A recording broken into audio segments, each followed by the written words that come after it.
Assalamu alaikum wa rahmatullahi ta'ala wa barakatuhu.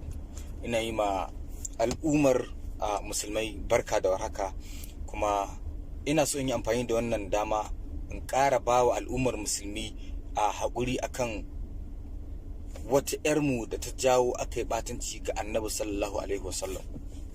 Gaskiya ba mu ji daɗi ba, kuma duk wanda aka taɓa annabi dole ya fito ya nuna cewa an taba shi.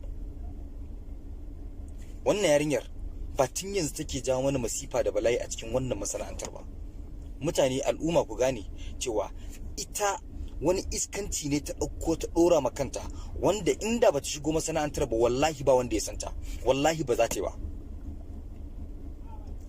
Ta shigo wannan masana'antar ne, ta shiga cikin rigar masana'antar Kano domin dama ta rinka nuna tsareci, ta rinka iskanci da yadda ta ga dama.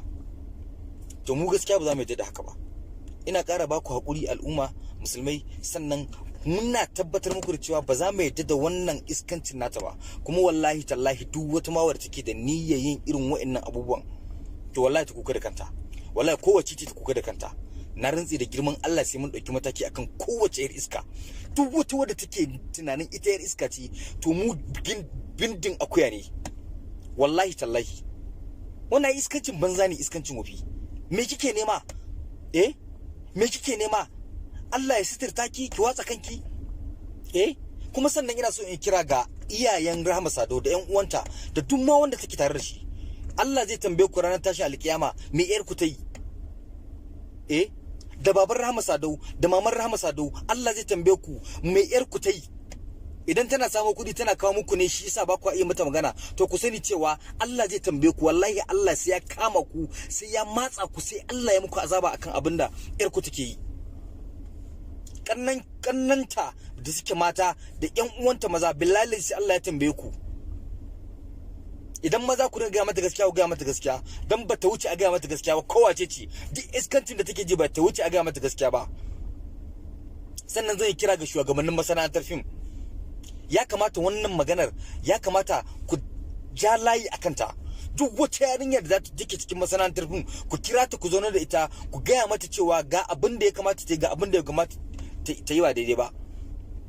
Saboda kyalesin da ake shi za su ke wannan iskancin. Wannan wace irin rayuwa ce? Yau ko ba ta jawo batunci ga annabi Muhammad sallallahu alaihi wasallam ba, ke a rayuwarki, ke a tunaninki kin yi ma kanki adalci? Ki fito tsarara kina nuna cewa ke tsareci ne, uban wa zaki burge? Duk wanda ke tunan zaki burge ba burge su zaki ba. Kuma haka zaki kare, ki zo ba wanda zai aure ki. Yake tunan waye zai aure ki kina wannan iskancin? To bari ki jin ga miki, billahi allazi la ilaha illa huwa, Allah subhanahu wataala yana cewa faman ya'mal misqala zarratin khairan yara wa man ya'mal misqala zarratin sharran yara. Duk abinda mutum ya aikata, komai ya yake na shari, wallahi sai ya ganshi. Sannan duk abinda mutum ya aikata ko yake na alkhairi, wallahi sai ya ganshi. Mu ba mu ce ba mu aikata laifi ba, amma menene zaka yi aikin da zaka yi aikin laifi wanda zaki bayyana shi? Ba daidai bane ba. So yake Allah baki, goya ki so a rinka yi, ko me yake so a miki, uban me yake so a miki, to don uwarki, don ubanki, ki je ki cigaba duk abin da zaki. Amma muna so mu sani miki cewa muna da doka, kuma muna da oda, muna da kuma inda zamu ja layi. Baki sai ki kare mana wannan irin iskancin ba. Ki ringa jawo mana masifa da bala'i, kina jawo mana zagi a gari. Mu ba mu aikata ba kuma ki ringa jawo mana masifa.